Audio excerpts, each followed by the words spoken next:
Maják Savudrija je najstarší maják na Jadrane.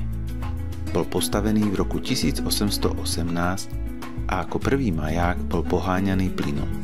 Je to zároveň najstarší maják Chorvátska. Výška veže je 29 metrov a jeho svetlo vidno na vzdialenosť 30 námorných míľ. Na dôležitosti mu pridáva aj jeho strategická poloha.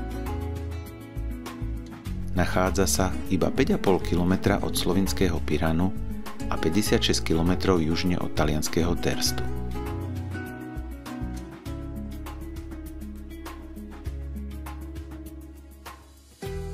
Rovnaký názov Savudrija má aj priľahlá dedina, spadajúca pod občinu mesta Umag.